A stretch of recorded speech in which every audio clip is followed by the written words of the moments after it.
sama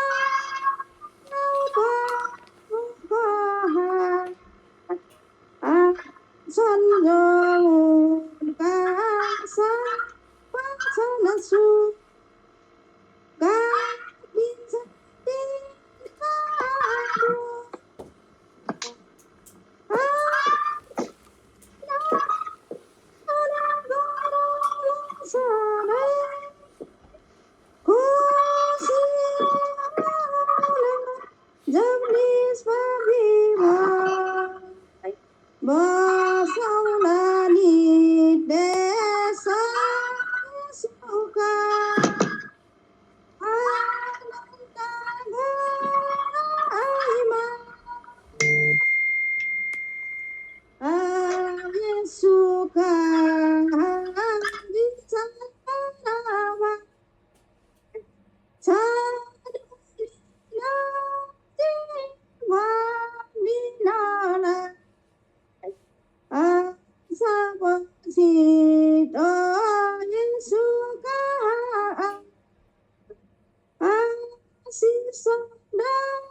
आमीन। प्रभु को महिमा हो, सबको प्रभु ने आशीष दे।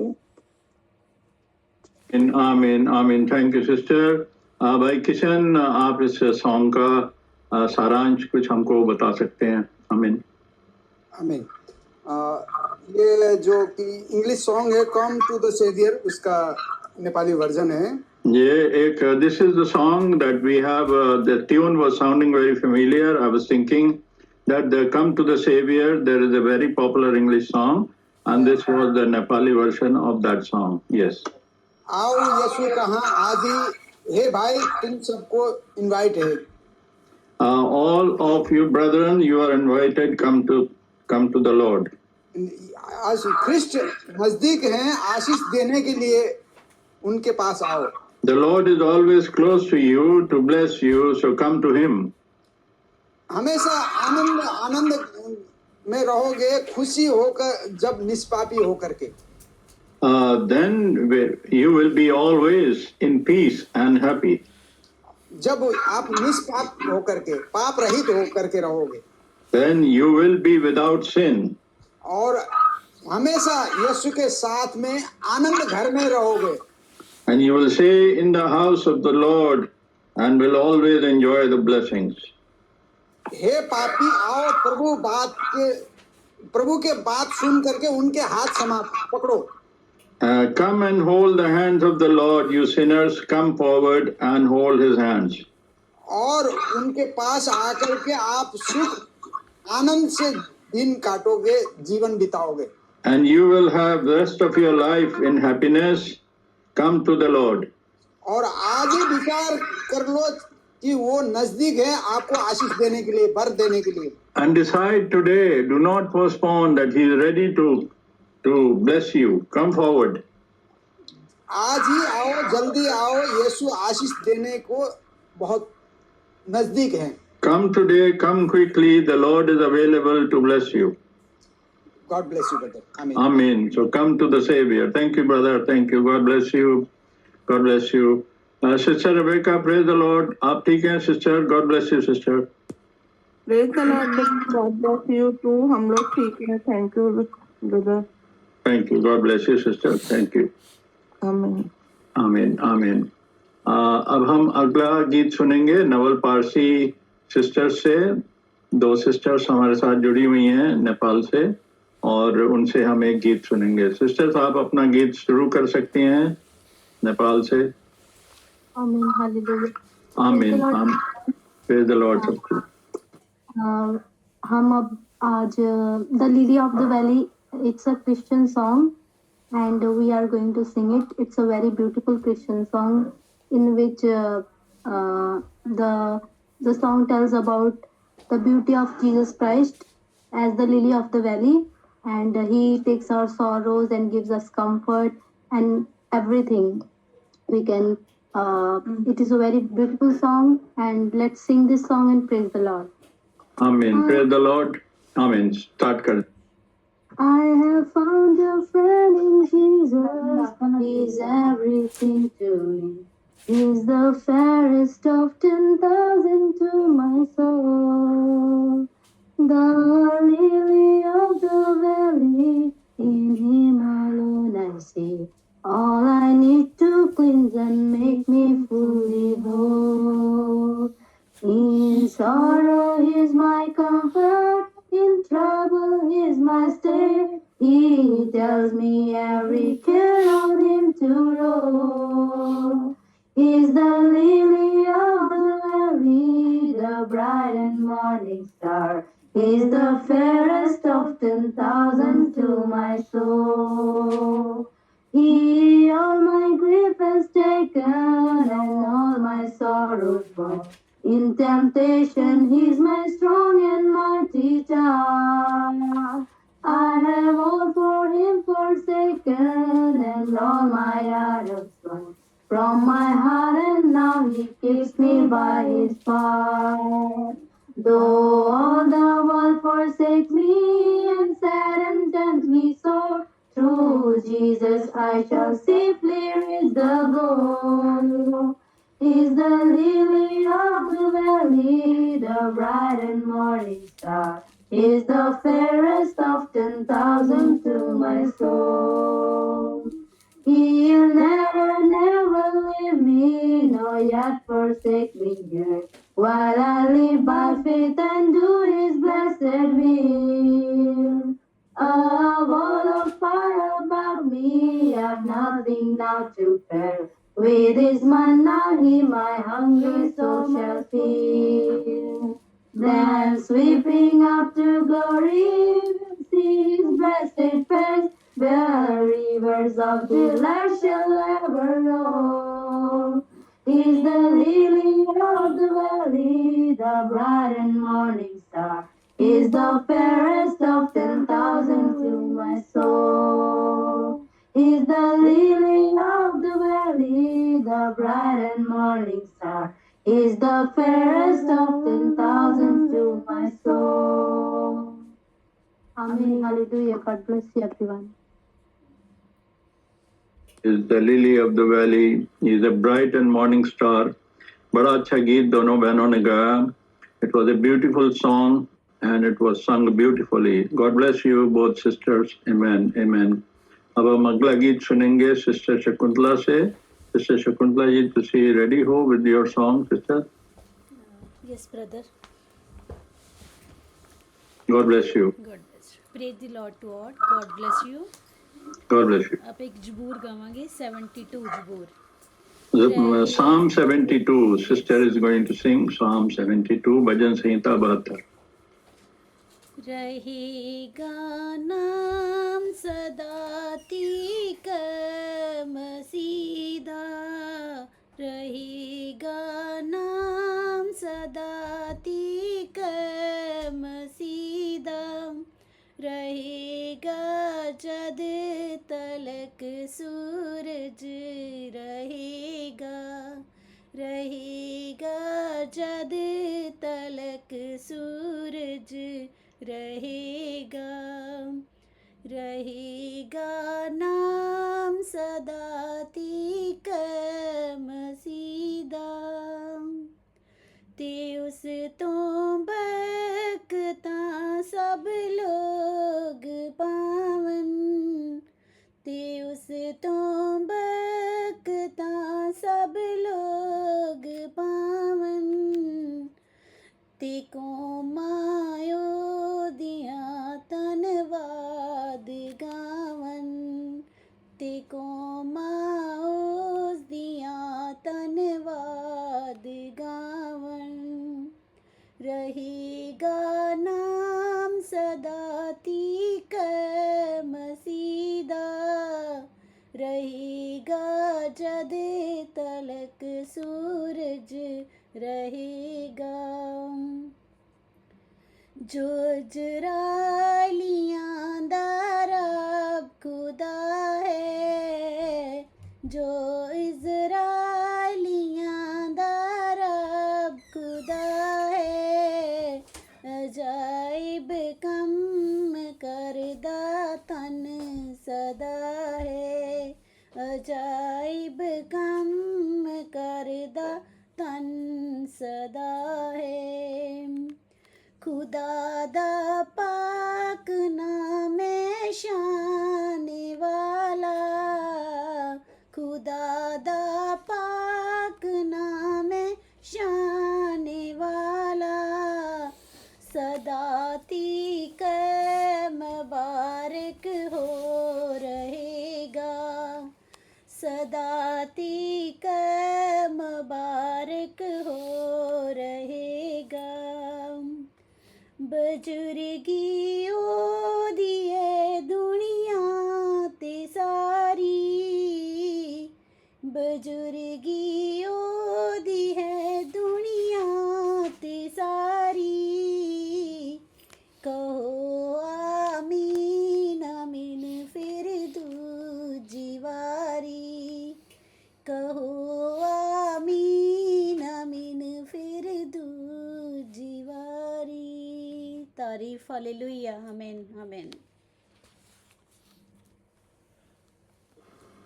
रहेगा नाम थीकर मसीह का, मतलब हमारे प्रभु का नाम सदा सदा तक रहेगा, क्योंकि वो उसी के अंदर परमेश्वर था और परमेश्वर अनंत है, और जब हम भी प्रभु के साथ है उसका नाम जपते हैं तो अनंत जीवन हमारा है, हम प्रभु के साथ साथ चलते हैं। God bless you sister for this wonderful ज़बूर दैट यू sang। अगला जो हम गीत सुनेंगे अब सिस्टर रिप्सिम से सुनेंगे। Sister Ripsim is going to sing, और इसके बाद फिर हमारे पास जो भाई बहन बचेंगे वो अपना गीत कंप्लीट करेंगे। Sister Ripsim is going to sing the song. Sister, you're singing in English or Hindi or Armenian? English. Okay, sister. God bless you. God bless you. You can start now.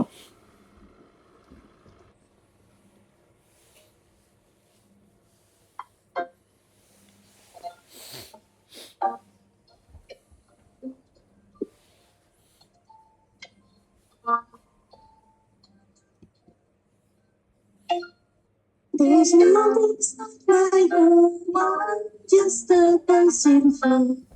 My touch is laid down, so maybe I don't know. The angels make the name from heaven's open door, and I can feel it small down now.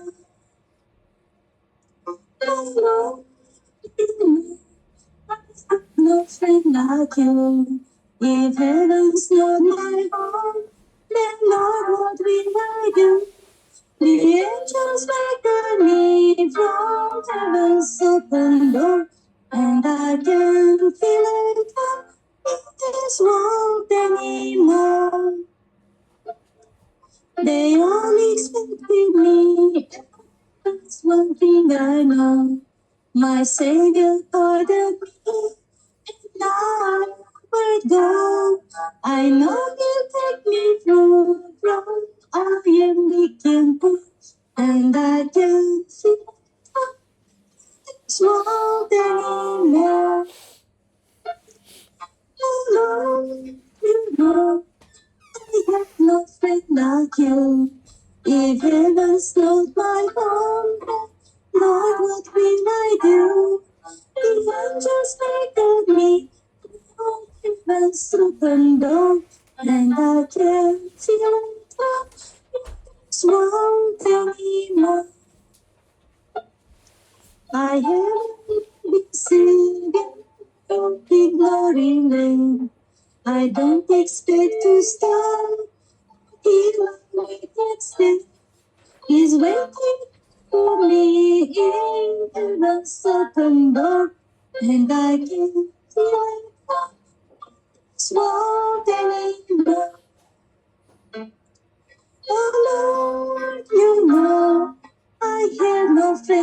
like you. If heaven's not my home, then Lord, what will I do? You just make me from heaven's open door, and I can feel it in this world anymore. Just a big lonely land with no eternally. The saints on every hill are shouting victory. Their songs of sweetest praise driven from heaven's shore, and I can't feel it's wrong anymore. Oh Lord, you know I have no friend like you. If heaven's not my home, then Lord, what will I do?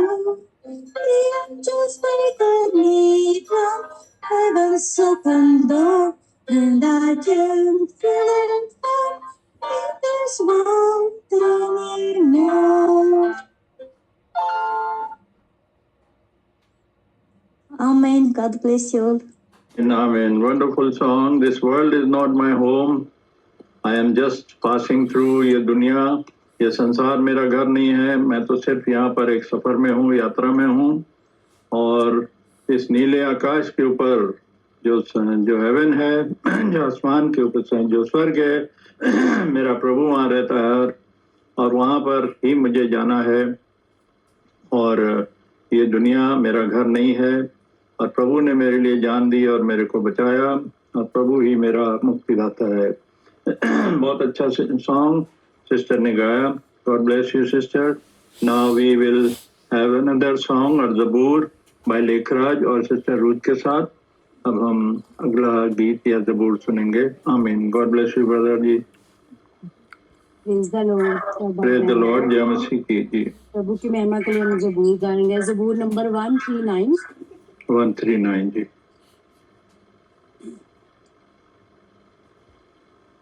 खुदाया तेरी रूतों में पला न सके किधर जावा.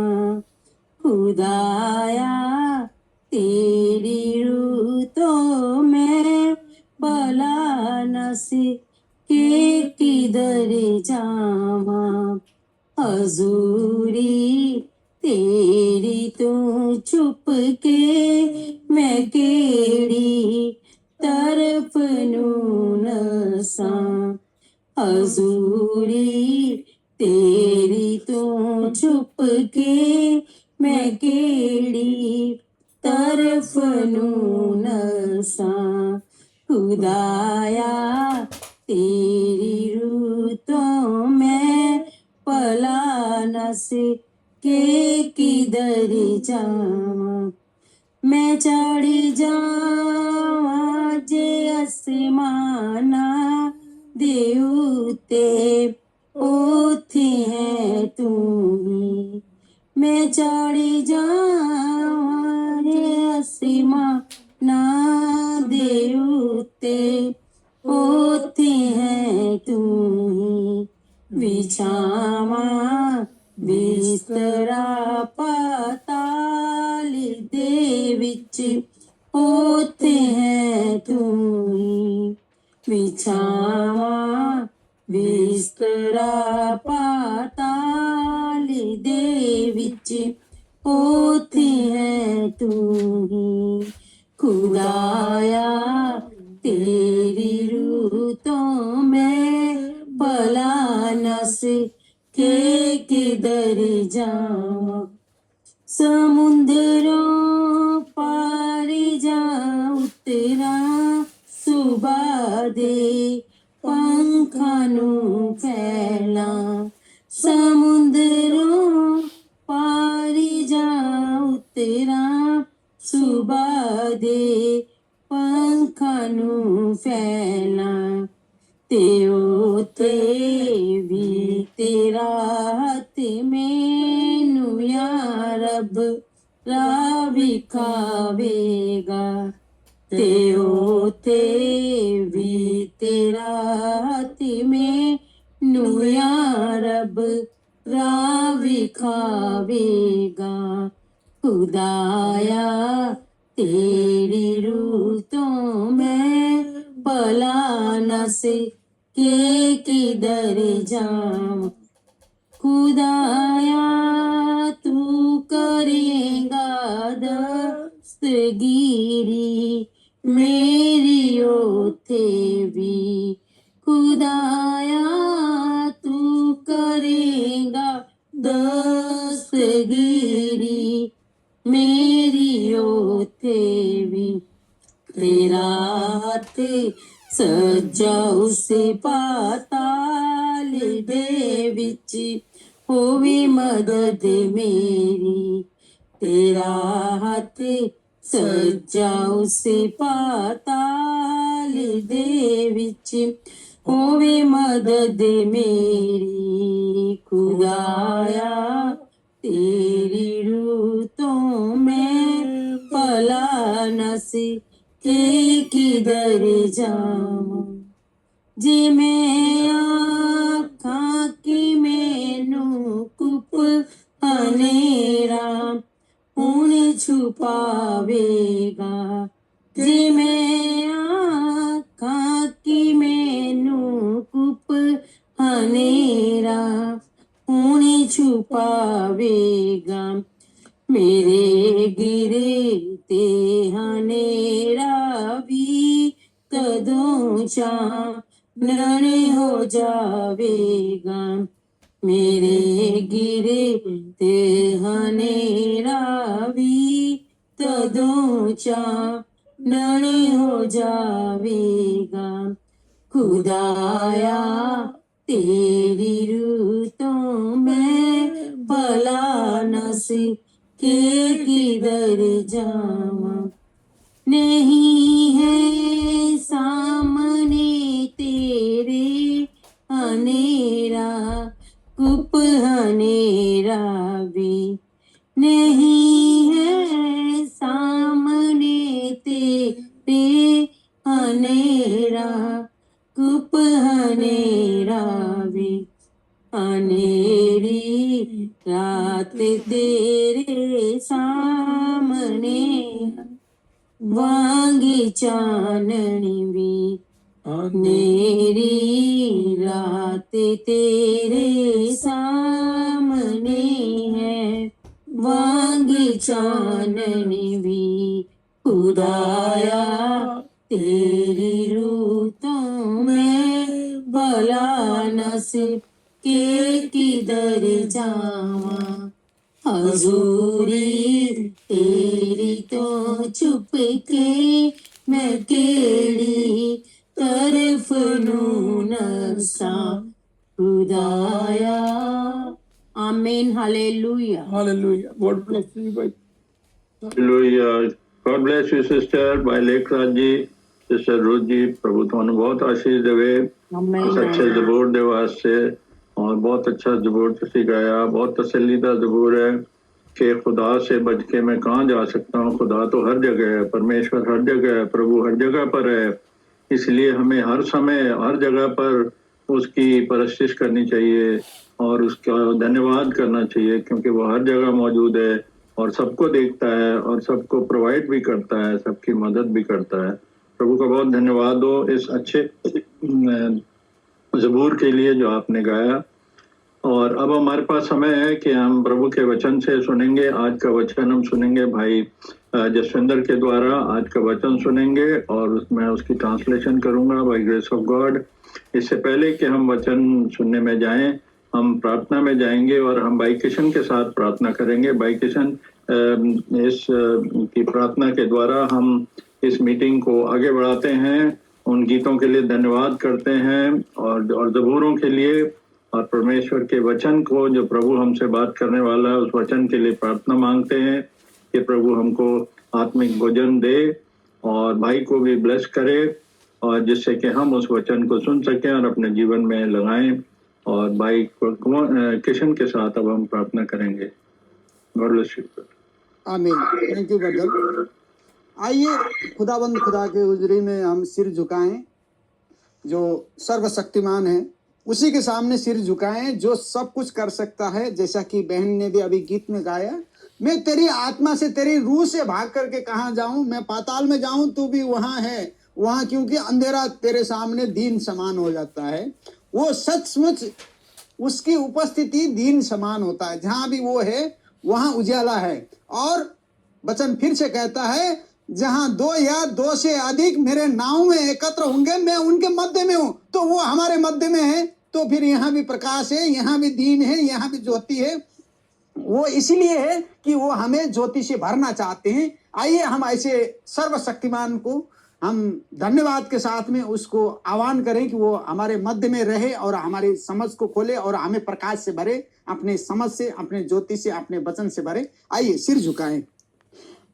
Hallelujah, hallelujah, hallelujah. पवित्र पवित्र अति पवित्र परम पिता प्रभु परमेश्वर, धन्यवाद करता हूं प्रभु, और धन्यवाद के साथ में इन प्यारे भाई बहनों के साथ में मैं आपके समीप आता हूं धन्यवाद के भेटी लेकर के, क्योंकि प्रभु धन्यवाद इसीलिए आपने होने दिया।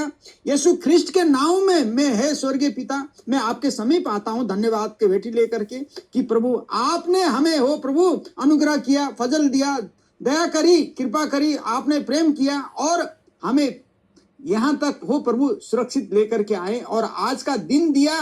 और आज की इस संध्या के समय में हो प्रभु हमें आपकी उपस्थिति में एकत्र होने का फजल दिया प्रभु, जिससे कि हम आपकी ज्योति में रह करके, आपके महान वचन में रह करके, ओ प्रभु वचन सुन करके, आपके वचन से भर करके, उससे पाई सामर्थ्य से फिर से आपको धन्यवाद करें और उस वचन अनुसार हम चलने की प्रैक्टिस करें। इसीलिए ये होने दिया प्रभु, और हमें आप तैयार करना चाहते हैं, इसीलिए ये होने दिया प्रभु। ओ प्रभु, जब आपका अनुग्रह हमने पाई है प्रभु, होने देना प्रभु, आप हमारे मध्य में होकर के और हमें हमारी समझ को खोल करके हम सबसे बात करना प्रभु।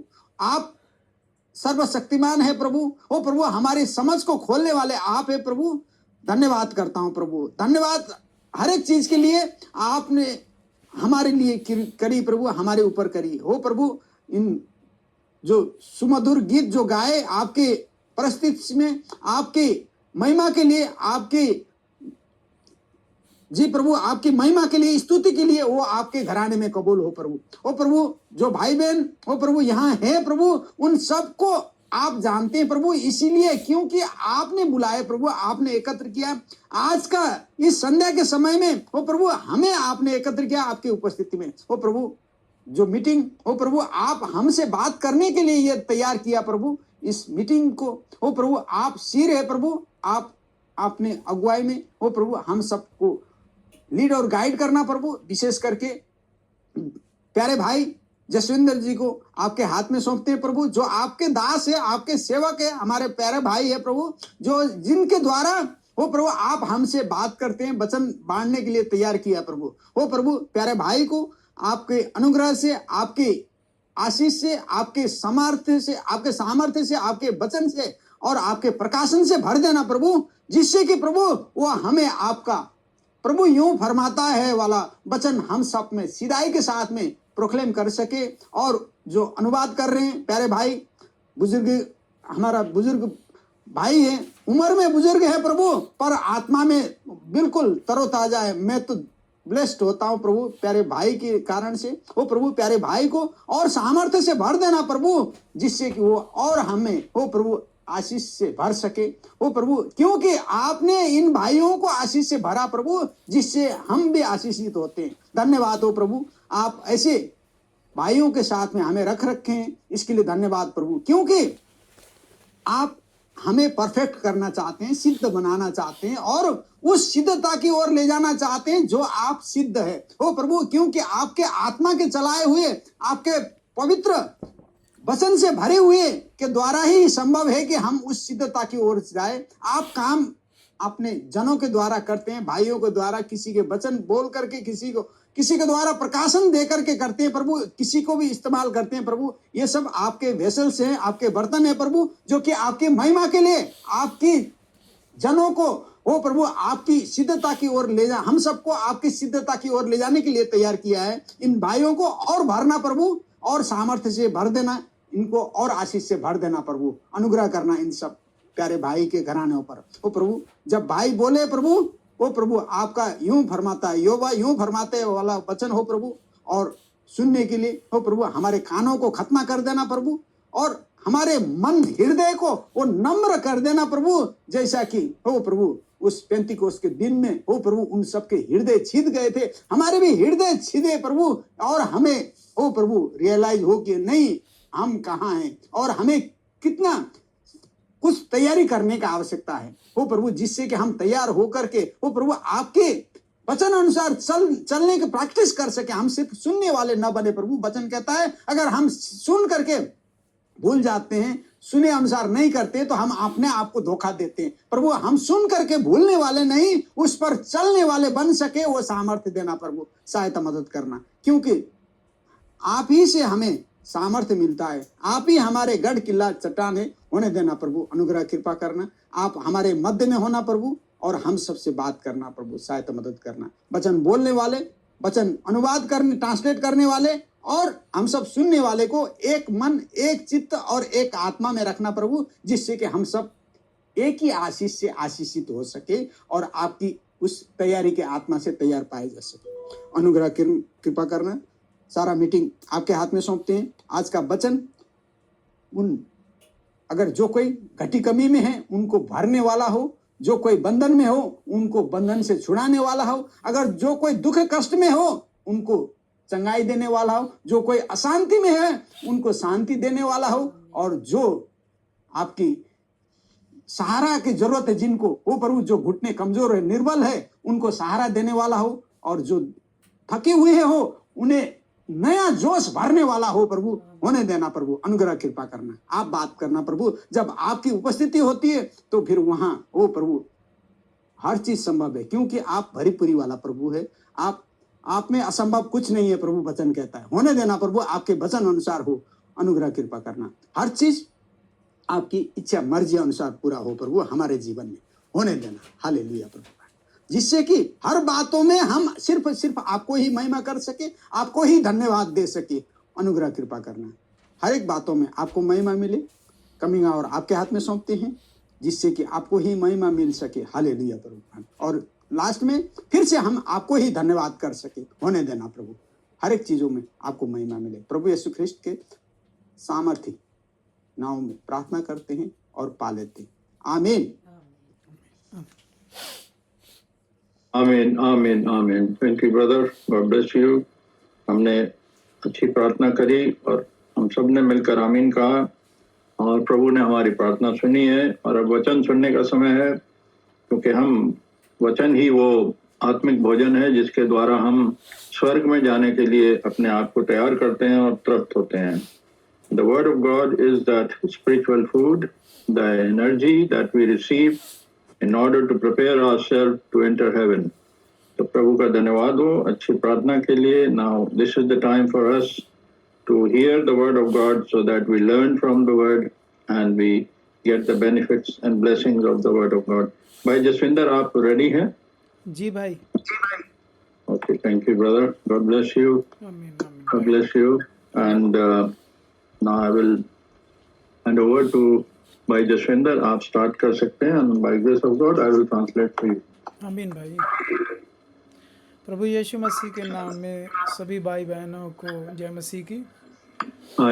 I bid greetings in the name of Lord Jesus Christ to all brothers and sisters.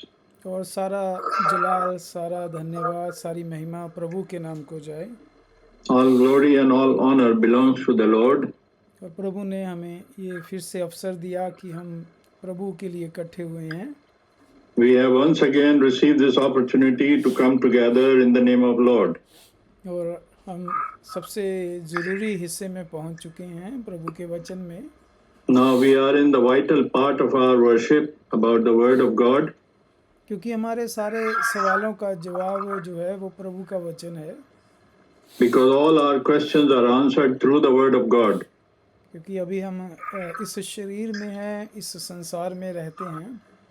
While we are yet in this body, in this world, तो हमारे जीवन में बहुत सारी मुश्किलें आती हैं, बहुत सारी चिंताएं आती हैं, बहुत बार हम फंस जाते हैं फैसले लेने में। We go through many trials and sufferings and pain, and it becomes difficult for us to even to decide upon few things.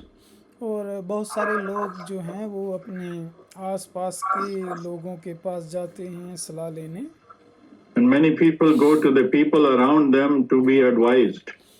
और बहुत सारे लोग जो हैं अपनी अपनी सोसाइटी के जो उनके वाइस मैन होते हैं उनके पास जाते हैं सलाह लेने. They go to their people and their company and their society in order to get the wise advice from them people. लेकिन समस्या तब आती है जब सबकी जो एडवाइस है वो आपस में मेल नहीं खाती. And the problem arises when those different type of advices and different type of suggestions don't come together. They don't agree with each other. और दूसरी तरफ हम लोग जो विश्वासी होते हैं, And on the other side, we see the believers. और कई बार विश्वासी भी जो हैं वो भी अपने आसपास के लोगों के पास जाते हैं सलाह लेने के लिए. Sometimes even the believers do the same thing. They go for counseling from the people around them. लेकिन हमारे पास सबसे महान और समझ से भरपूर पवित्र शास्त्र बाइबल है. But we have the Word of God, the Holy Book, that is the greatest thing to receive the counseling from. तो हमें किसके पास जाना चाहिए? Who should we go to? और हमारे पास ये सवाल है, अगर If this is a question for all of us, तो हम प्रभु के वचन से ढूंढते हैं कि प्रभु इसके बारे में क्या कहता है. let us search through the scriptures. What does God say about this? कि हमारे जीवन में भी बहुत बार हमने फैसले लेने होते हैं. Many times we have to take some vital decisions in our life. चाहे वो मुश्किलें हों, मुसीबतें हों, या जीवन में आगे बढ़ना हो. This is maybe about the sickness, about the pain, or the growth in our life. तो हम किसके पास जाएं? Who should we go to? तो प्रभु के वचन में जब हम नीति वचन में जाते हैं, When we go to the book of Proverbs, वहाँ पर इस सवाल का जो है उत्तर दिया हुआ है प्रभु ने.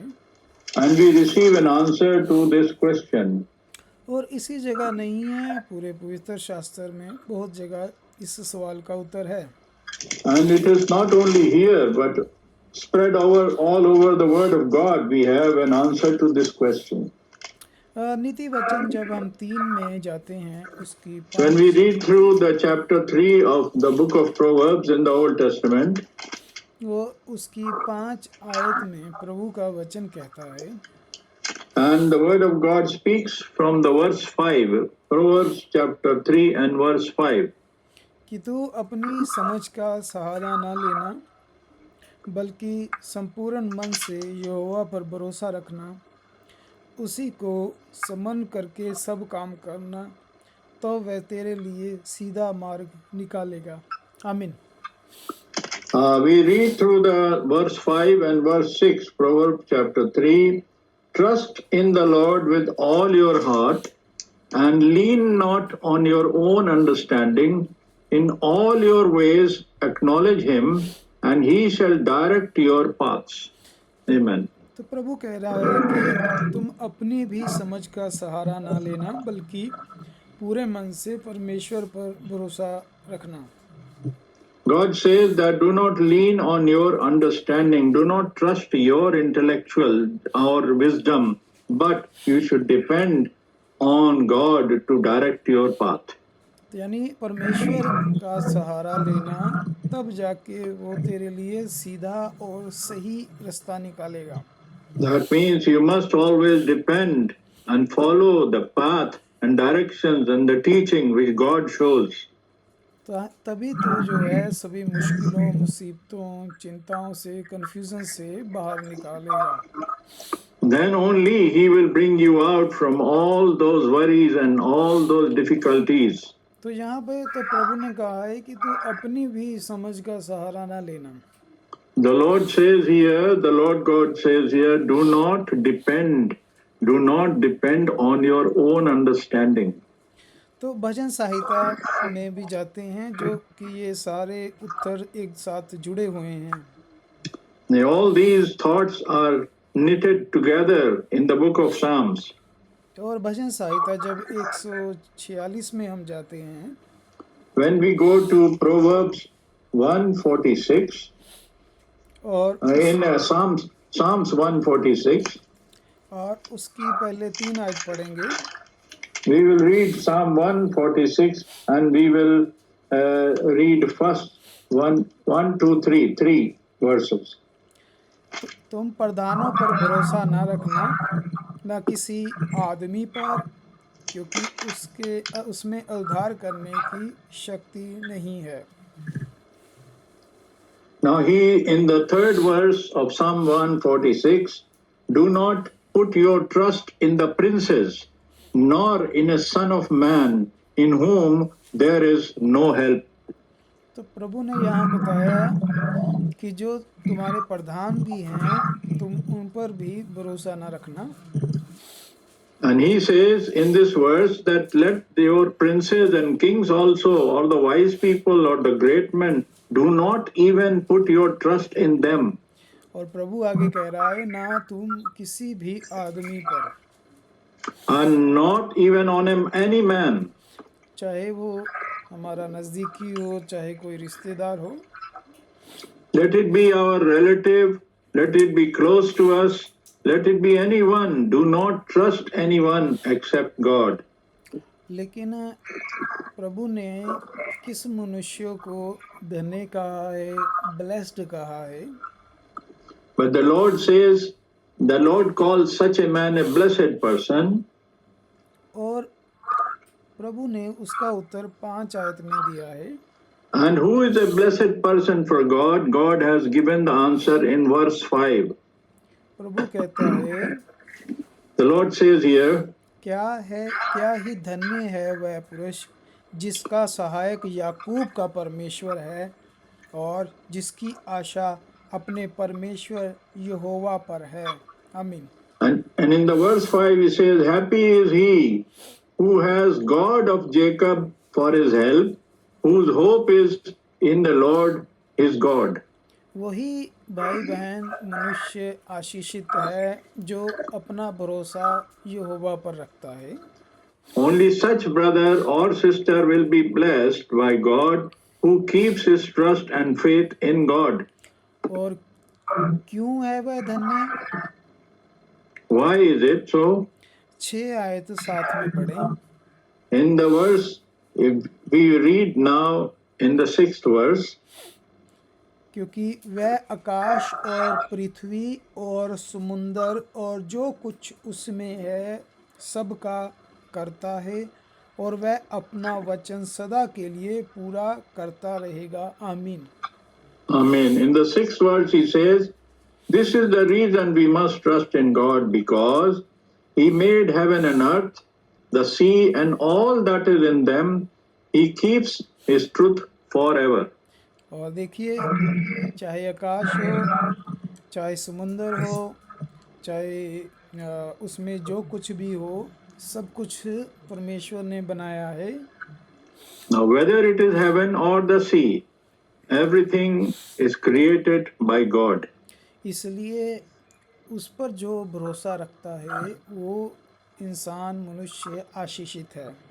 That's why the one who keeps on trusting in God, such person is a blessed person. और इसी के साथ बहुत अच्छा उत्तर जुड़ा है भजन संहिता 118 में ही।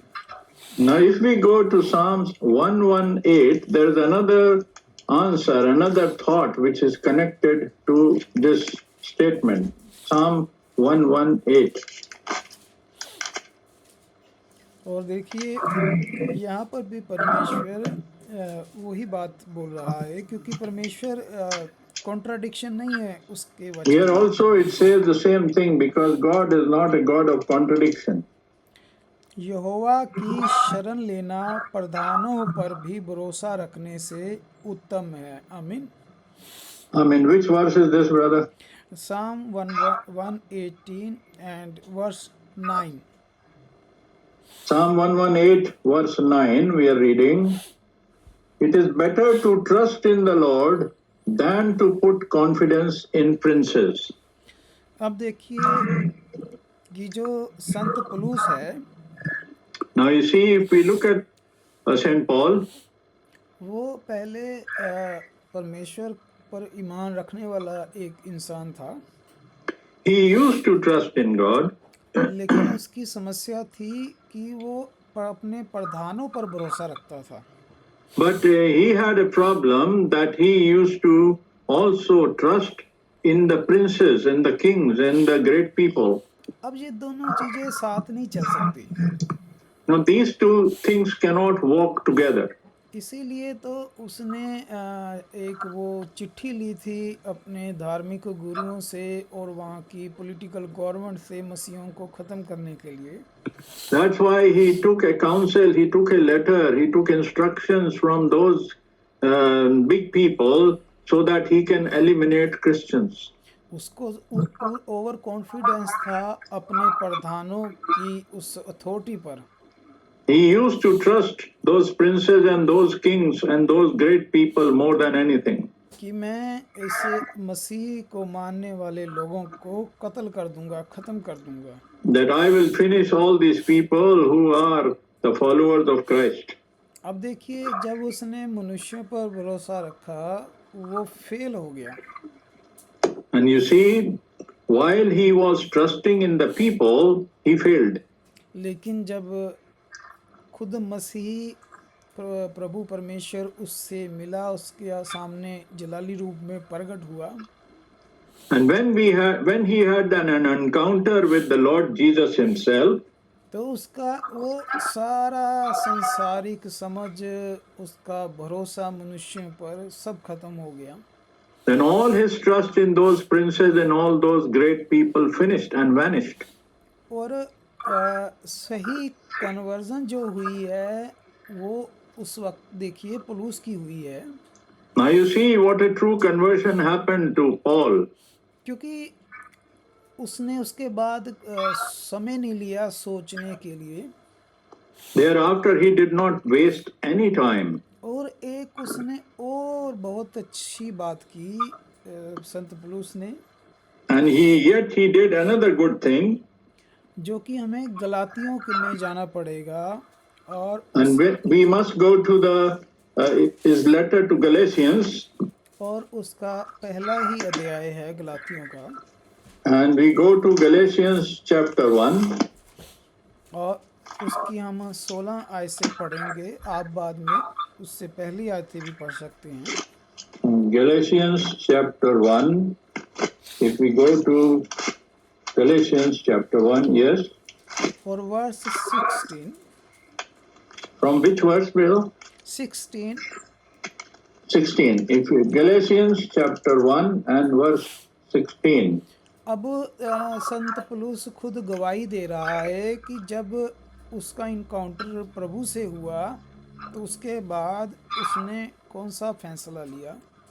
Now see the decision Paul took after having met the Lord Jesus Christ, and he says here in 16 verse, कि यानी मुझ में अपने पुत्र को प्रकट करे कि मैं अन्य जातियों में उसका सुसमाचार सुनाऊं।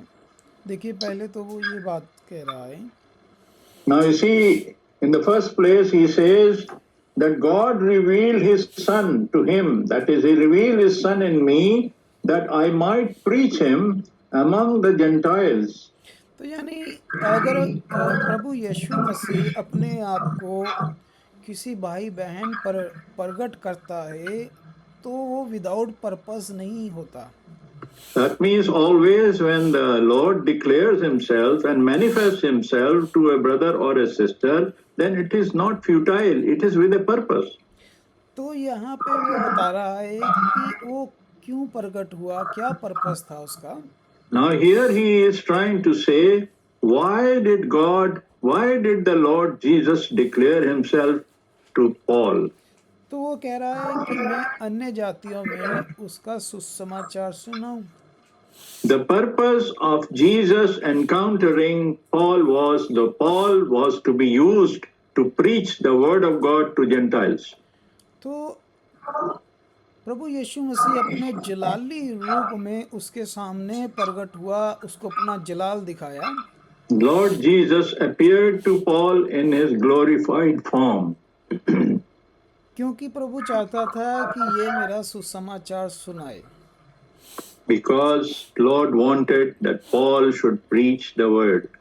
तो प्रभु को पता था कि ये इंसान जो है एक मजबूत फैसले वाला इंसान है, Because Lord knew his character, that this man can take very strong decisions.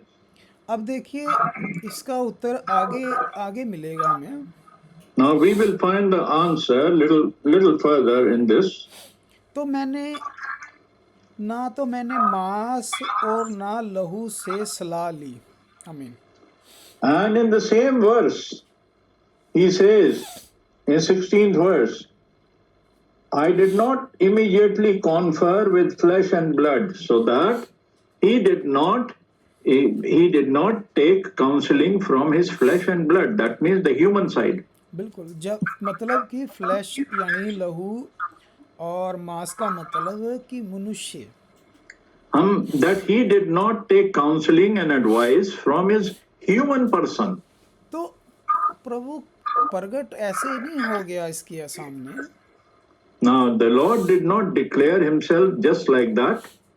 कि प्रभु को पता था कि ये बाद में जगह जगह सलाह लेने नहीं जाएगा कि मैं अब क्या करूं, मैं सुसमाचार सुनाऊं कि ना सुनाऊं। Now Lord knew that this man is a strong decision maker, and when I tell him something, he will not go and take advice from other people. यानी प्रभु यीशु मसीह जिसके सामने जलाली रूप में अपना जलाल दिखा रहा है, वो उसी को दिखा रहा है जो बाद में फिर किसी मनुष्य से सलाह नहीं लेगा। Now you see, the Lord knows, and he is declaring himself in the glorified form. He is declaring his glory and greatness to a man.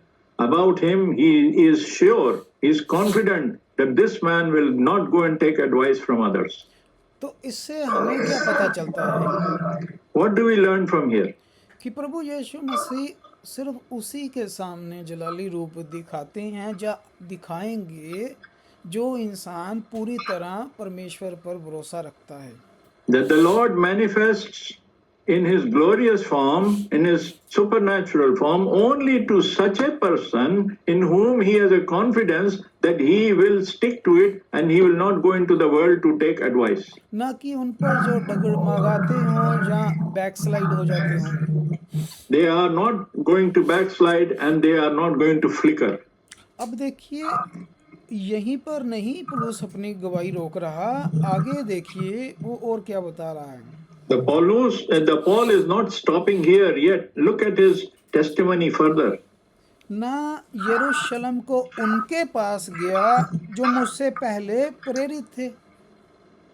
And he says in the 17th verse, nor did I go to Jerusalem to those who were apostles before me. अब देखिए जो apostle थे वो प्रभु के apostle थे, प्रभु के चेले थे, प्रभु ने उन्हें ट्रेंड किया था, ब्लेस्ड थे। Now these apostles he is talking about, they were apostles before Paul, but they were also appointed and chosen by God. लेकिन वो कह रहा है मैं उनके पास भी नहीं गया सलाह लेने। He says, I did not even go to those apostles to take the counseling. क्योंकि जब उसको सलाह देने वाला खुद परमेश्वर था तो उसको अब किसकी सलाह चाहिए थी, किस मनुष्य की? When Lord himself, who is God, is giving him the counseling, why should he go to other people? यानी जब परमेश्वर हमें अपना फैसला, अपनी इच्छा हमें गाइड कर देता है, तब फिर ज़रूरत नहीं रहती हमें किसी इंसान से सलाह लेने की। Now when God himself declares his will, declares his advice to us in a supernatural way, glorified way, why should we go to other people for counseling?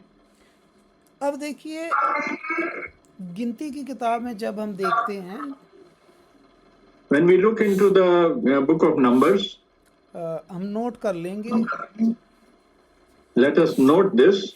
और हम देखते हैं वहाँ 22 की 12 में If we go to the book of Numbers and chapter 22 and verse 12, यहाँ पर देखिए कि परमेश्वर का नबी है बिलाम। now you see there is a prophet, his name is Balaam. जो कि खुद एक नबी है। He is a prophet himself. तो वो कह रहा है कि मैं पहले परमेश्वर की सलाह लूँगा फिर ही बताऊँगा, आप इंतज़ार करें। बलाक के सेनापति को कह रहा। And he says that I will wait for God to counsel me, to advise me. अब देखिए यहाँ तक तो बिल्कुल ठीक है, Now you see, he was okay, he was good up to here.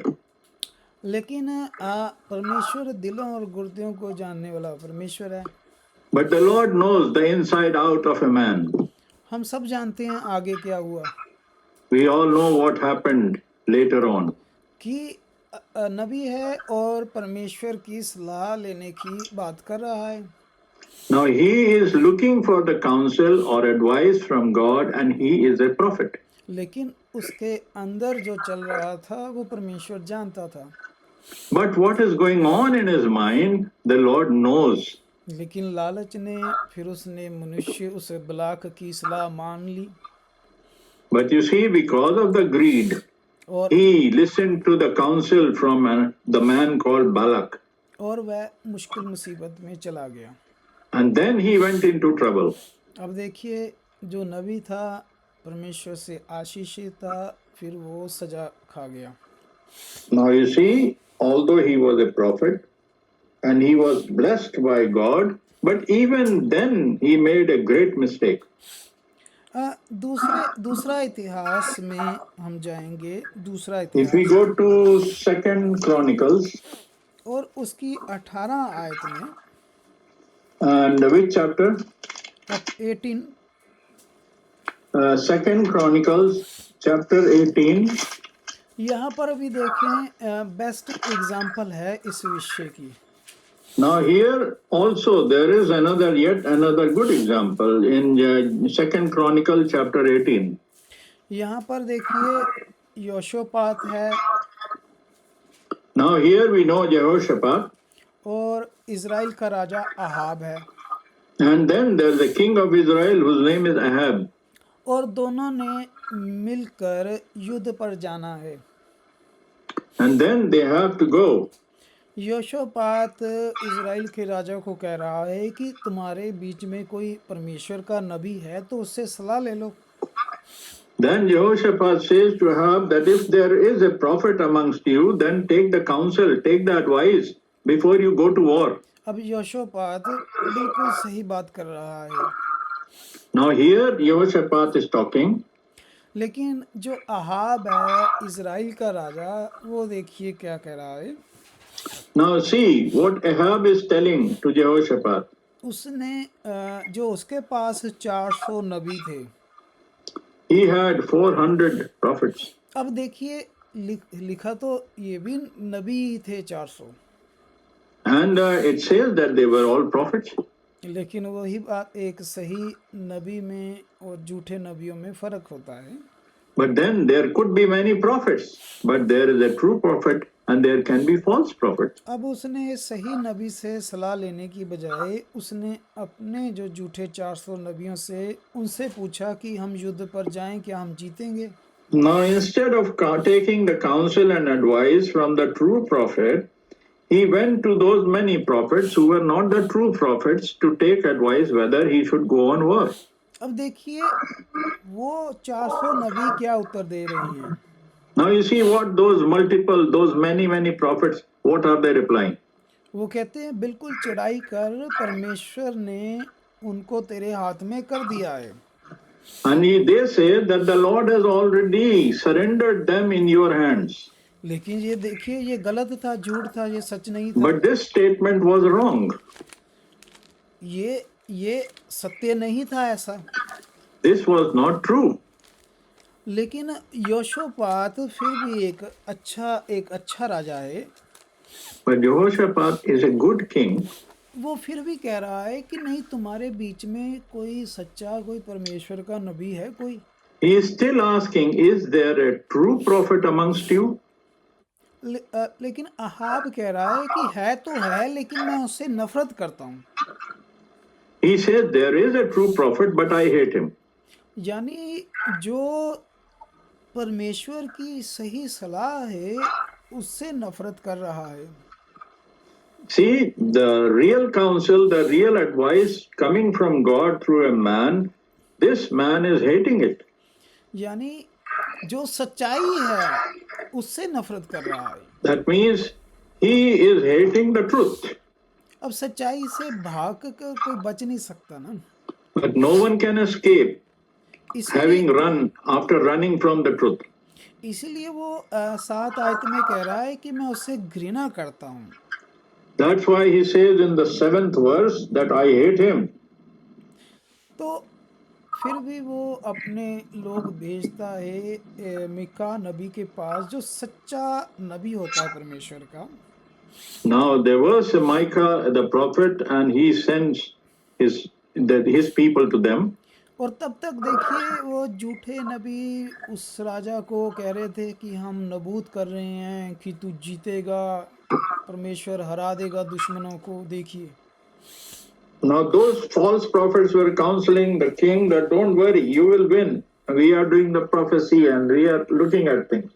जो राजा ने दूत भेजे थे मीका नबी के पास, Now those messengers who went to the prophet Micah, 12 आयत में लिखा है, in the 12th verse we read, वो भी जाके मीका नबी को कहते हैं कि तू राजा के पक्ष में बात करना। and they go, those messengers go and they give an advice to Micaiah the prophet, you must talk in favor of the king. यानी जो राजा सुनना चाहता है तो वही सुनाना। That means you must declare, you must say what the king will be pleased to hear. क्योंकि already 400 नबी वही सुना रहे हैं जो राजा सुनना चाहता है। Now these 400 prophets are declaring and advising the thing what the king really wants to hear. और आज भी ऐसे नबी हैं जो वही सुनाते हैं जो भीड़ें सुनना चाहती हैं। Now you see, even today we have such prophets. They will speak those things which people want to hear. तो पौलुस ने इसके बारे में बोला है Saint Paul has already said about this. कि अगर मैं मनुष्यों को खुश करता तो परमेश्वर का दास ना होता। That if I would go for pleasing the people, then I will not be the servant of God. तो 13 आयत में मीका नबी ने उनको उत्तर दिया। Now Micaiah prophet replies to such people in 13th verse.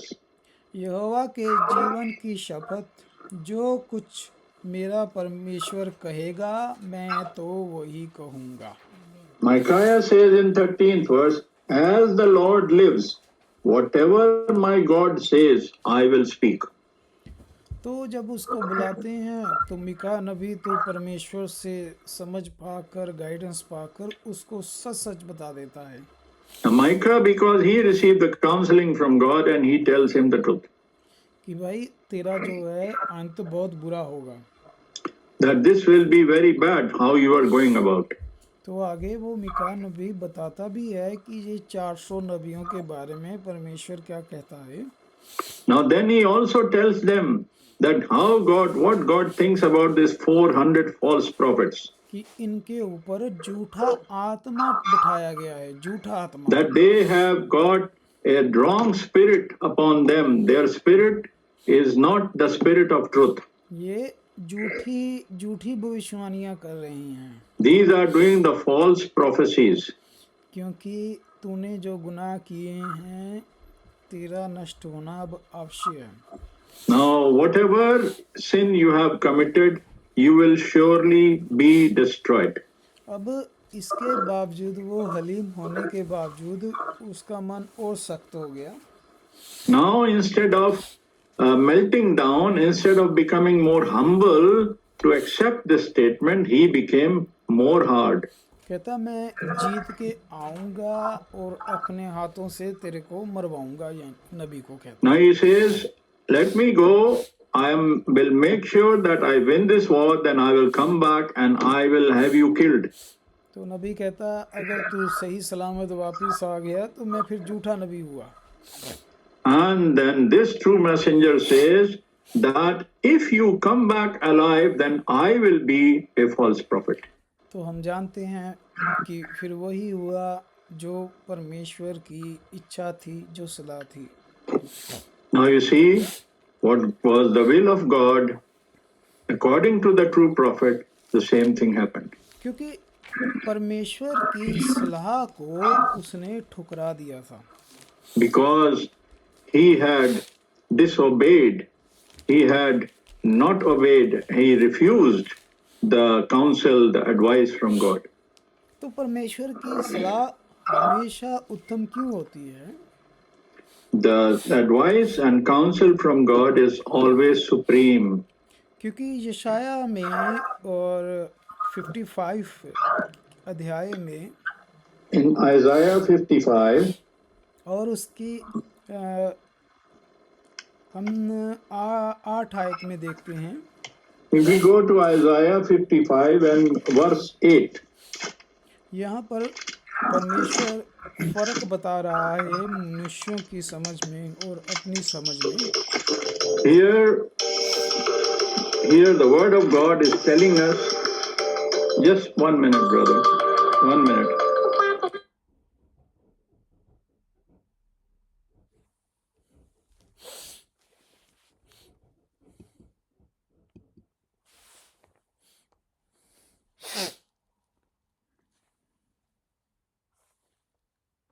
Sorry.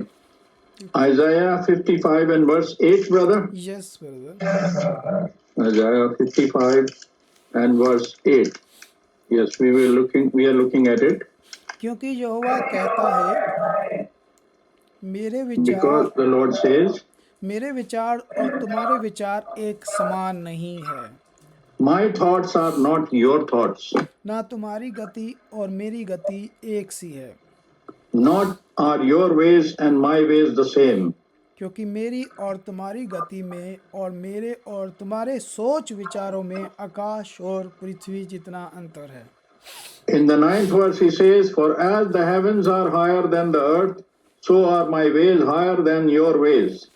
अब देखिए कितना अंतर पाया जाता है परमेश्वर की समझ में और मनुष्यों की समझ में। Now you see what a great difference happens between what God says and what God advises and what people advise. यानी परमेश्वर की सलाह में और मनुष्यों की सलाह में अंतर है। There is a great difference in the counseling of God and counseling of men. अब देखिए कुछ राजा जो होते थे वो अपनी फौज पर, अपनी सेना पर भरोसा रखते थे। See, the kings used to trust their army and their government and their people. वो क्या सोचते थे जितनी बड़ी फौज होगी, जितने बड़े ज़्यादा घोड़े रथ होंगे, उतनी श्योरिटी है जंग जीतने की। And you see, if I have a great army, great number of horses, great number of people, then I will be more sure and certain to win the war. और जब आप यशाया नबी की किताब में ही और उसके 31 अध्याय में देखते हैं, If we go to the 31st chapter of Isaiah itself, और यहाँ पर आप देखें कि युद्ध कैसे जीते जाते हैं। now you see, it shows here how the wars are won. तो कुछ लोग राजा अपनी फौज पर, अपने रथों पर भरोसा रखते थे। The people, some kings used to trust their army. लेकिन इजरायली चाहे गिनती में बहुत कम होते थे, लेकिन Although Israelites were very less in numbers, लेकिन सभी युद्ध जीत जाते थे। they would win. क्यों?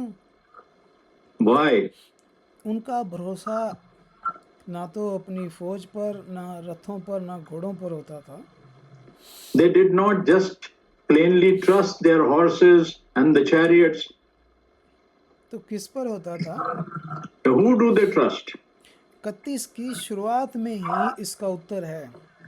In the beginning of the chapter 31, we know the answer to this question. हाय उन पर जो सहायता पाने के लिए मिस्र को जाते हैं और घोड़ों का आसरा करते हैं, जो रथों पर भरोसा रखते हैं, क्योंकि वो सोचते हैं कि वो बहुत सारे हैं, और सवारों पर, क्योंकि वो कहते हैं वो तो अति बलवान है, पर इज़राइल के पवित्र की ओर दृष्टि नहीं करते और ना यहोवा की खोज करते हैं।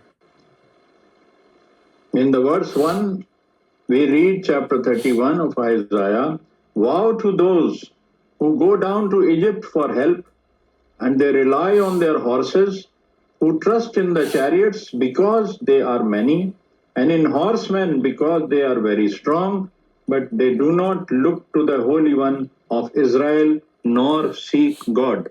अब कंटिन्यू आगे पढ़ेंगे। We will read further. परंतु वह भी बुद्धिमान है और दुख देगा, वह अपने वचन ना टालेगा, परंतु उठकर कुकर्मियों के घराने पर, अनर्थकारियों के सहायकों पर चढ़ाई करेगा। And it says in the verse 2, "Yet he also is wise and will bring disaster, and will not call back his words, but will arise against the house of evildoers and against the help of those who work iniquity." तो हमें सिर्फ परमेश्वर पर ही भरोसा रखना है, उसी की इच्छा जाननी है। We have to only trust God and always look for the will of God. क्यों? Why should we do this? इसका उत्तर 3 आयत में है। The answer is in verse 3. मिस्री लोग परमेश्वर नहीं है। आमीन। Now the Egyptians are men, they are not God. मनुष्य ही हैं वो भी, They are only human beings. और उनके घोड़े आत्मा नहीं मांस ही है। And their horses are flesh, not the spirit. जब यहोवा हाथ बढ़ाएगा, तब सहायता करने वाले और सहायता चाहने वाले दोनों ठोकर खाकर गिरेंगे। आमीन। Now see what it says in this verse here. When the Lord stretches out his hand, both he who helps will fail, and also who is helped will fall down. They all will perish together. अब देखा कि जब परमेश्वर जहाँ खड़ा हो जाता है, वहाँ सब चीजें खत्म हो जाती हैं। फिर Where God takes the stand, where God's power operates, then everything is destroyed. चाहे सहायता करने वाला हो, चाहे सहायता मांगने वाला हो, फिर दोनों ही खत्म होते हैं। Whether he is the one who is trying to help or he is the one who is asking for help, both will be destroyed. मदद के लिए इधर उधर भागते हैं, मदद के लिए मिस्र जाते हैं, मिस्र से मदद मांग रहे हैं, लेकिन प्रभु कहता है सब नाश हो जाएंगे। The Lord says they go to Egypt for help. They're seeking help from Egypt, but the Lord says they will all be destroyed together. यिर्मयाह नबी ने भी अपने इस बहुत अच्छे यहाँ पर इस विषय में वचन लिखे हैं। And even Jeremiah has described this subject very well. और यिर्मयाह 17 में हम जाते हैं। Which chapter? यिर्मयाह 17:70। We go to 17th chapter of Jeremiah. और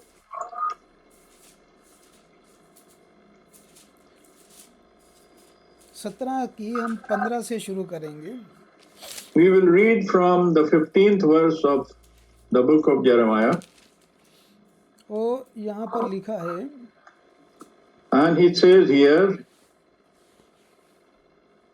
माफ करना 17 की 5 में, in 17th and the verse 5. यहाँ पर भी देखिए इसी विषय के ऊपर परमेश्वर का वचन है। In the same manner, God says,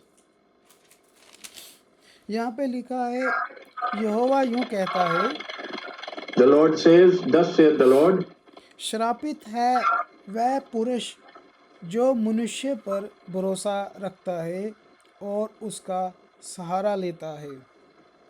cursed is the man who trusts in man and makes flesh his strength, जिसका मन यहोवा से भटक जाता है। and his heart departs from the Lord. तो परमेश्वर ने यहाँ फिर से साफ साफ बोला है Now here the Lord says, कि श्रापित है ऐसा मनुष्य such man is cursed, कि जो किस पर भरोसा रख रहा है, मनुष्य पर, and he makes flesh his strength or trust in a man. प्रभु का सहारा नहीं ले रहा, He is not taking the support from God. बल्कि उसका मन तो भटक ही गया है। Now he departs from the Lord. और जिस मनुष्य ने मनुष्य पर भरोसा रखा परमेश्वर को छोड़कर, And the one who leaves God and is trusting the men, तो आगे आप पढ़ें उसको 6 आयत से 7 आयत तक। now if we read the verse 6 and 7, मैं निर्जल देश के अधमरे पेड़ के समान होगा और कभी भलाई नहीं देखेगा।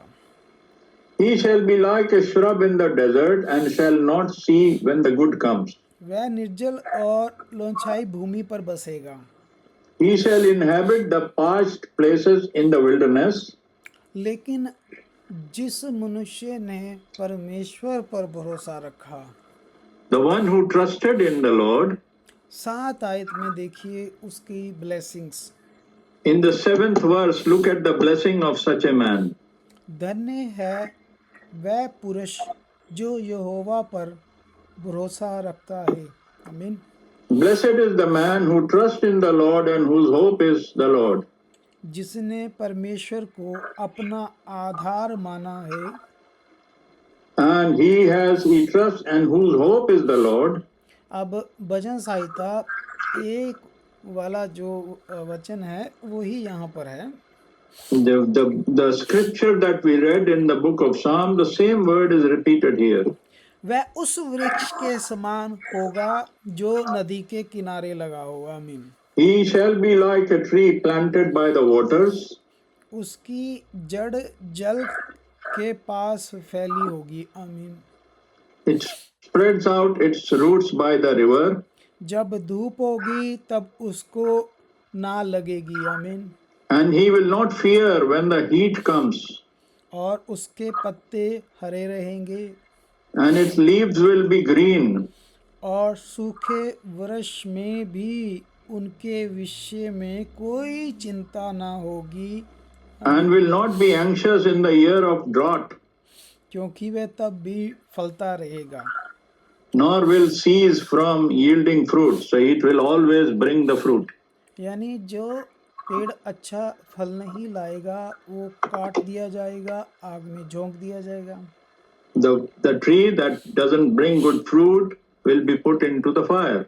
पर जो पेड़ नदी के किनारे लगा है वो ही पत्ते लाएगा, वही फल The one which is लाएगा। planted by the side of the river that will bring much fruit. तो यानी वृक्ष क्या है? मनुष्य। Who is compared to the tree here? जो नदी से दूर रहेगा, पानी से दूर रहेगा, वो मुरझा जाएगा। The one which is away from the river, away from the water, will be like a shrub, will become dry and die. क्योंकि जो जल है, जो पानी है, उसमें जीवन है। Because there is life in the water. वो जीवन जब पेड़ में जाता है तो वो पेड़ को जीवन मिलता है। Now the tree nourishes because of that water which is around. लेकिन अगर पेड़ ही जल से दूर हुआ तो वो जीवन से दूर हो गया। But if the tree departs from the water, then it is away from the life. प्रभु यीशु मसीह ने कहा, जीवन का जल मैं हूँ। The Lord said, I am the water of life. अगर जो कोई इस संसारिक जल से पिएगा फिर प्यासा हो जाएगा। The one who will drink of the water of the world will be thirsty again. लेकिन अगर कोई वो जल पिएगा जो मैं दूंगा फिर वो कभी प्यासा ना होगा। But if he drinks of the water of life which I will provide, he will never be thirsty again. बल्कि उसमें से खुद से जल की नदियां निकलेंगी।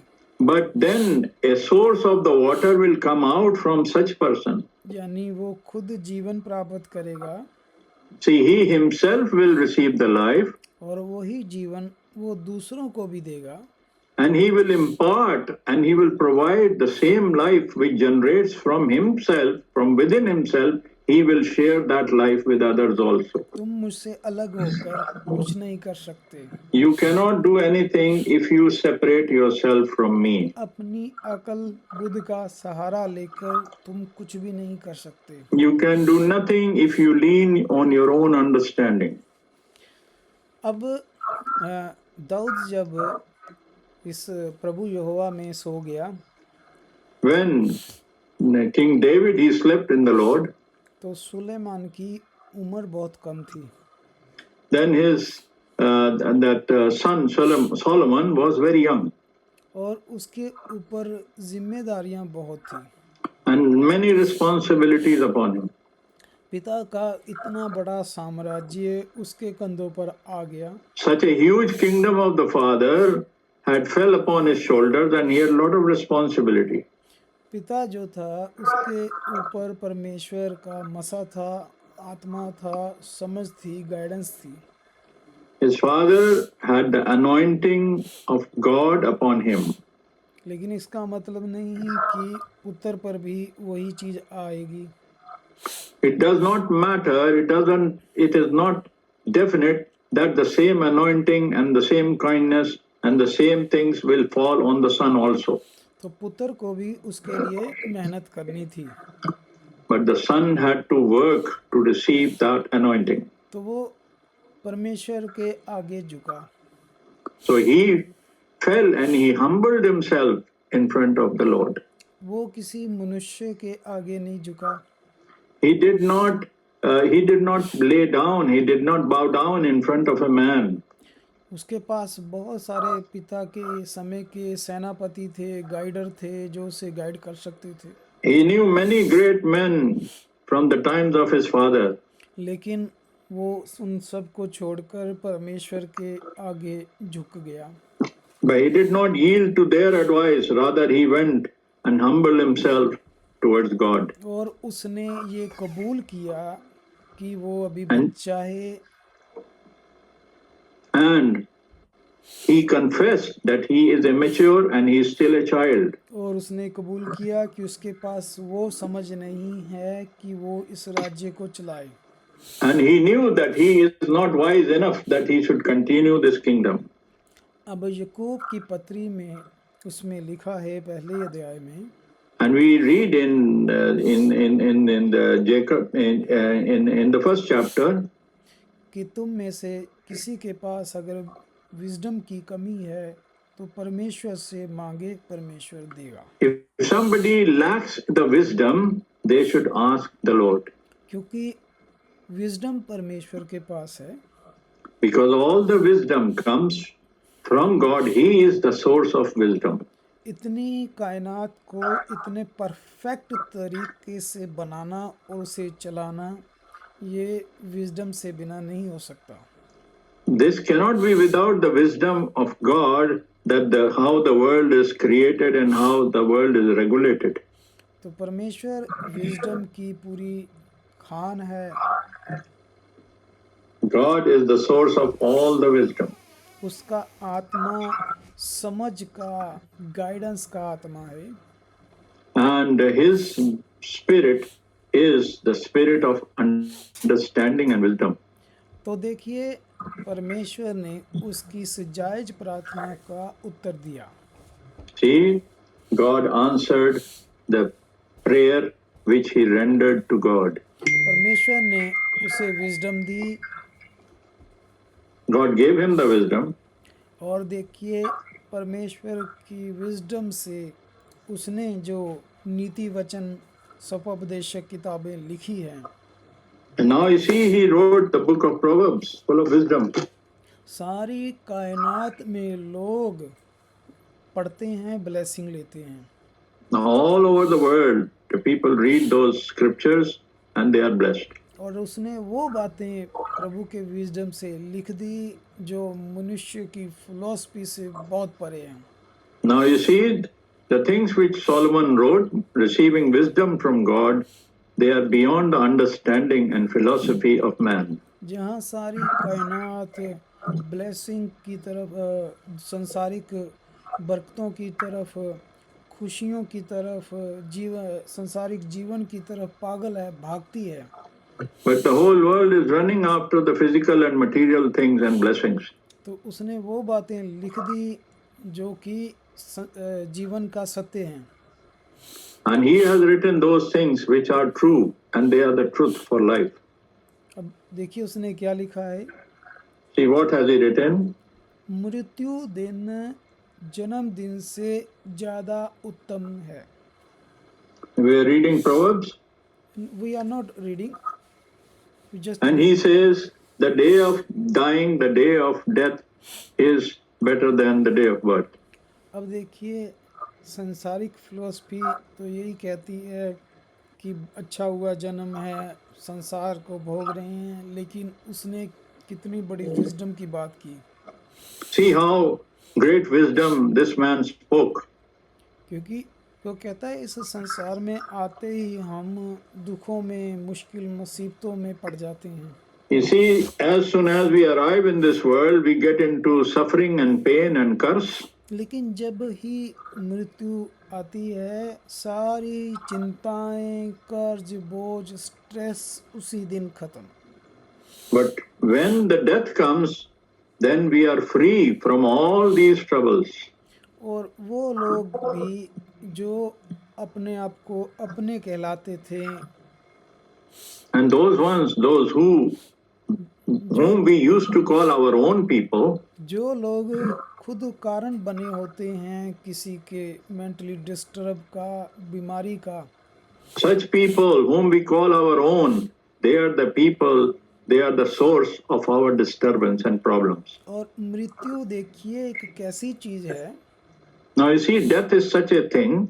जो अपनों ने सबसे ज्यादा दुख दिया होता है वो सबसे ज्यादा रोते हैं फिर मृत्यु पर। Now the people who torture and who are the source of all the pain and suffering for their dear one, they are the people who cry more bitterly on his death. देखा ये कितना नकली संसार में हम रहते हैं। Now you see in what kind of artificial world we live. जिन्होंने इंसान को बीमार किया होता है, The one who are the source of his illness and suffering, जो इंसान मौत का कारण बने होते हैं, and they are the reason for his death probably. वो ही सबसे ज्यादा रोते हैं फिर उस इंसान। They are the people who become more grieved, and they do in mourning and they become sad. तो इससे अच्छी चीज क्या हो गई?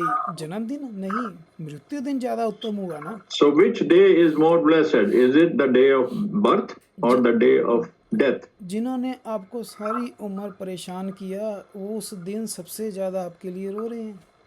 These are the people who tortured you all your life. Now they are the people crying for you. वो कह रहा है कि जन्मदिन से भी मृत्यु दिन से एक और अच्छी बात है There is one more greater thing than the day of birth and the death. कि जो पैदा ही नहीं हुआ, The one who is not even born. जो इस झंझट में पड़ा ही नहीं, The one who has not come into this confusion at all. ना तो उसका जन्म हुआ, ना उसने ये देखा, ना उसने मृत्यु हुई। Neither he was born, nor he died, nor he saw all this sufferings. उसने कहा खुशी के दिन से गम का दिन ज्यादा उत्तम है। He says the day of merriment is not so good as the day of mourning and the day of sadness. जब खुशियां आती हैं इंसान उतना ही गलत हो जाता है। All the happiness we receive, all the big happiness we receive, that distracts us from the true path. लेकिन जब गम आता है तो हम उतना ही मैच्योर होते हैं. When the sorrow comes and the sadness comes, we behave like more sensible and matured people. गम हमें बैठकर सोचने के लिए मजबूर करता है. हम The सोचते हैं. sadness and the sorrow insists and compels us to think seriously. तो गम हमें मैच्योर बनाता है. So the sorrow and the sadness makes us matured. तो इसीलिए उसने कहा कि खुशी That's why he said कि खुशी से अच्छा गम ज़्यादा उत्तम है. that rather than happiness, it's better if we see the sorrow. तो ये बातें क्या इंसानी बुद्धि जो है वो लिख सकती है, समझ सकती है उसके माइंड Can में? a human intellectual, can a human wisdom speak all these things? वो तो इसके उलट करती है. The human wisdom goes opposite to this. उसने कहा कि मैंने सारी दौलत कमाई, धन कमाया, सारी ऐशो आराम मैंने देख ली. He says that I have seen all the prosperity and riches of this world. लेकिन क्या देखा कि सब व्यर्थ है, व्यर्थ है, व्यर्थ है. Then he says all is vanity and vanity and vanity and useless. सब मनुष्य इन्हीं चीज़ों के पीछे सारी उम्र भाग रहे हैं. The man is running after all these things all his life. सिर्फ जमा करना है, जमा करना है, खर्च नहीं करना. Keep on gathering, keep on accumulating. और अगले दिन का पता नहीं चलता. And we do not know about the next day. सारी उम्र उसने एक एक पाई जोड़ी, उसको यूज ही नहीं कर पाया. कहता ये भी व्यर्थ है. And he says, this is also vanity, that you put everything together, you earned so much, but you could not get chance to spend it. तो आखिर में बता रहा है वही परमेश्वर की विजडम पाई हुई से Then he says about this wisdom, कि इन सारी चीज़ों का फिर कैलकुलेशन निचोड़ क्या है. that means what is the substance? What is the end of these things? कहता मैंने सब कुछ देखा. He says, I have seen everything. अंत में बात ये है The substance, the bottom line is कि मनुष्य परमेश्वर का डर खौफ माने that a man should fear God और उसकी दी हुई आशीषों का आनंद माने. and he should enjoy the blessings which come from God. इससे उत्तम कोई बात नहीं है. There is nothing richer or greater than that. यानी परमेश्वर पर भरोसा रखना, उसकी सलाह लेना ही एकमात्र उत्तम है. That means to receive the counsel from God and trust God is the only thing a man should do.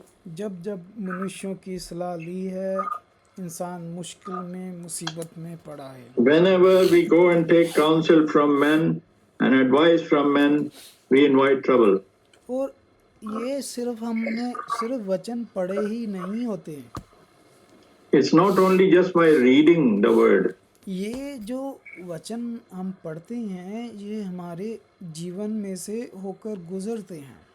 Now these words which we read from the word of God must go through and become a part of life for us. हमने इन विषयों को जिया होता है. We would have lived these things. हम इन चीज़ों से को देखा होता है, हमारे साथ घटी होती हैं. We must have experienced these things in our life. और यही नहीं कि हमने ये सिर्फ पढ़ा ही है, हमने ये चीज़ें अपने जीवन में देखी हैं. It's not that we are just reading these things. We have gone through such things. कि जब जब हमने इंसानों पर भरोसा रखा, हमारा नुकसान हुआ. While every time we have taken the counseling from people, we have always suffered loss. लेकिन जब जब हमने परमेश्वर पर भरोसा रखा, उसने सारी चीज़ें संभाल ली, सारी चीज़ें. While we trusted God from our heart, and God took care of all our problems. तो सारा जलाल मनुष्य को नहीं, सिर्फ परमेश्वर को जाए. That means all glory and all honor, not to the men, but to God.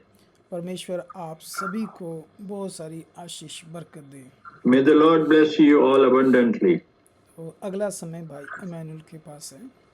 Thank you. God bless you, brother, for the word of God, and thank God for this word. And we have received many lessons for all of us, and may we depend only on the counsel of God, and may we not run seeking advice from the people where we can see failure, where we can see disappointment, where we can see sadness. हम प्रभु की इच्छा पर चलें, प्रभु के आज्ञा को माने और उसकी आज्ञाओं को जाने कि वो क्या कहता है, ना कि अपनी या मनुष्यों की आज्ञाओं पर चलें और उनकी सलाह पर चलें, जिसका अंत निराशा और मौत हो सकता है। और प्रभु हम सबको बहुत आशीष दे। Thank you brother, God bless you brother Jaswinder for the word of God, and thank God for this, for his holy word। प्रभु का बहुत धन्यवाद हो उसके वचन के लिए। अब हमारी आज की सभा समाप्ति पर है और हम भाई राजेंद्र मसीह के साथ इस वचन का धन्यवाद करेंगे और हर एक जन के लिए जो इस मीटिंग में जो ज्वाइन कर सका या कर सके, उनके लिए प्रभु का धन्यवाद करेंगे कि जो भी हमने परमेश्वर के वचन से सीखा, whatever we have heard and learned from the word of God, may it become a true habit, a true practice, a true experience in our life, to always take suggestion, to always take advice, to always look forward to the word of God if we want to remain happy and stay with the word and stay with God for eternal life। भाई राजेंद्र के साथ हम प्रार्थना करेंगे। Thank you brother, God bless you brother Rajendra, you can continue। भैया हम सब लोग खुदाबंद की हजूरी में आते हुए प्रभु का धन्यवाद करते हैं। हे हमारे स्वर्गीय पिता, तेरा धन्यवाद, तेरा शुक्र करते हैं खुदाबंद खुदा, क्योंकि तू सच्चा जिंदा खुदा है, तेरे तुल्य कोई नहीं है।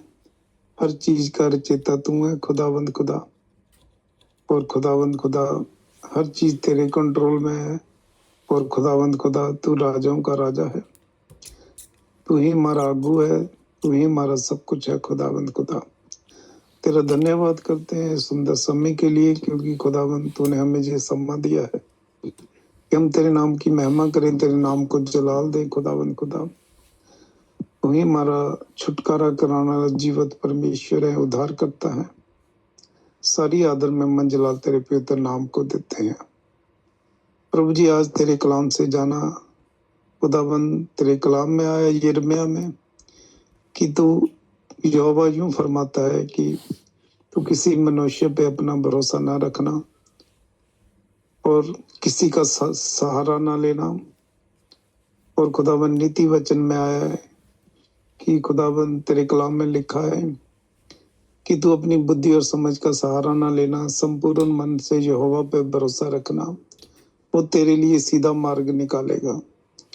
प्रभु जी हम किसी इंसान पे भरोसा ना रखें, और तेरे कलाम में श्रापित है वो इंसान जो इंसानों पे भरोसा रखता है। खुदावंद हमारा भरोसा ईमान सिर्फ तुझ पे हो खुदावंद। दया कृपा करना, फजल करना खुदावंद खुदा, सबको आशीष बरकत देना प्रभु जी। हर कमियां कमजोरियां उठा लेना अपने वचन के वसीले से, अपने पवित्र लहू के वसीले से। ईमान विश्वास की तकड़ाई देना, और तेरा पवित्र आत्मा हम सबको गाइड करे प्रभु जी। और खुदाबंद हम किसी इंसान की सलाह न ले खुदाबंद खुदा, हम सिर्फ तेरी सलाह लें प्रभु जी, क्योंकि तेरी सलाह में आशीष होती है खुदाबंद खुदा। और प्रभु जी अगर कोई तेरा बच्चा बीमार है तो उसकी बीमारी को उठा ले, शिफा दे, वो चंगियाई पाए, तेरे नाम की महिमा करें।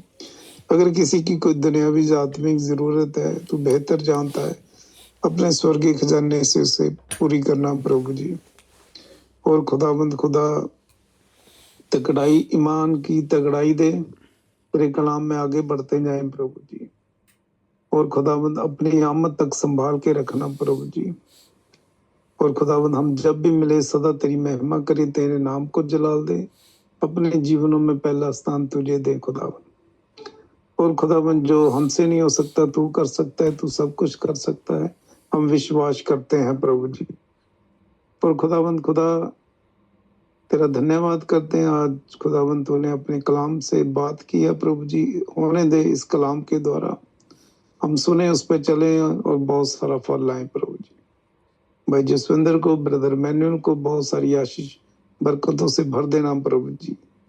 और खुदाबंद अपने पवित्र सेवा के लिए और इस्तेमाल करना प्रभु जी। और खुदाबंद तेरा धन्यवाद करते हैं, जैसे तुझसे मांगा वैसा ही पाया। आने वाले समय में सभी भाई बहनों को, सभी उनकी फैमिली को तेरे पवित्र जोरावर हाथों में देते हैं। अनुग्रह करना, संभाल के रखना प्रभु जी, और बहुत सारी आशीष बरकतों से भर देना। तेरा धन्यवाद करते हैं और सब कुछ मांग लेते हैं पूरे जगत के उद्धारकर्ता प्रभु यीशु मसीह के पवित्र जलाली नाम, प्रभु यीशु मसीह के नाम से, आमीन। आमीन आमीन आमीन। Praise God. God bless you brother Rajendra ji. प्रभु का बहुत धन्यवाद हो आज की सभा के लिए, सभी भाई और बहनों के लिए जो कि जुड़ सके